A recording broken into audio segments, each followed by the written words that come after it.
بسم اللہ الرحمن الرحیم۔ پیارے دوستو، آج کی اس ویڈیو میں ہم آپ لوگوں کو حضرت آدم علیہ السلام اور ارنوں کا واقعہ بتائیں گے۔ سب سے پہلے اگر آپ لوگ ہمارے چینل پر نئے ہیں تو پلیز ہمارے چینل کو سبسکرائب کریں اور ساتھ ہی میں بیل آئیکن کا بٹن دبائیں تاکہ آنے والی ہر ویڈیو آپ لوگوں تک پہنچ سکے۔ تو چلیے شروع کرتے ہیں۔ پیارے دوستو، بیان کیا جاتا ہے کہ جب حضرت آدم علیہ السلام زمین پر تشریف لائے تو زمین پر رہنے والے مختلف حیوانات ان کی زیارت اور سلام کے لیے حاضر ہوئے۔ آپ علیہ السلام نے آنے والے جانوروں کو ان کی حیثیت اور منظرت کے مطابق دعا فرمائی۔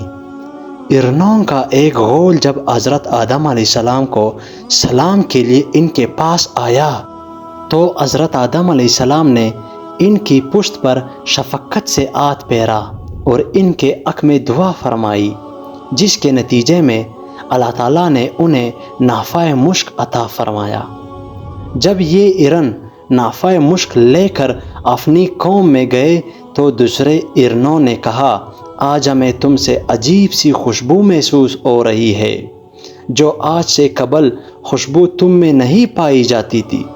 یہ خوشبو کہاں سے لائے ہو؟ ارنوں نے کہا، ہم خدا کے بندے حضرت آدم علیہ السلام کی زیارت کے لیے گئے تھے۔ انہوں نے پشت پر دست شفقت ہاتھ پھیرا، جس کی بدولت اللہ تعالیٰ نے ہمیں نافع مشک کا عامل بنا دیا۔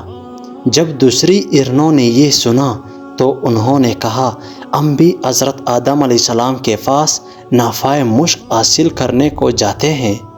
یہ کہہ کر وہ حضرت آدم علیہ السلام کے پاس آئے اور ان کو سلام کیا۔ حضرت آدم علیہ السلام نے ان کی پشت پر شفقت کا ہاتھ پھیرا اور ان کے لیے دعا فرمائی، مگر ان میں وہ خوشبو پیدا نہ ہوئی۔ انہوں نے واپس آ کر ارنوں کی پہلی ٹولی سے کہا، ہم نے بھی حضرت آدم علیہ السلام کی زیارت کی، انہوں نے ہماری پشت پر دست شفقت ہاتھ پھیرا اور دعا بھی کی، مگر ہمارے اندر وہ خوشبو پیدا نہیں ہوئی جو تمہارے اندر ہے۔ تو دوسرے ارنوں نے جواب دیا، ہماری اور تمہاری نیت میں فرق تھا۔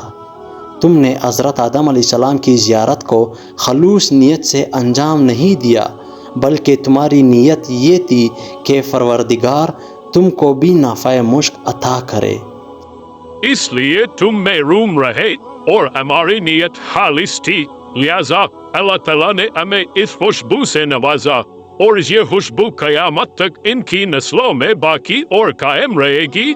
بس جو بھی اپنے عمل کو خلوص نیت سے اللہ کے لیے انجام دے گا تو اس کے آثار اور برکات اس کے لیے اور اسی طرح اس کے لوائقین کے لیے روز قیامت تک قائم رہیں گے۔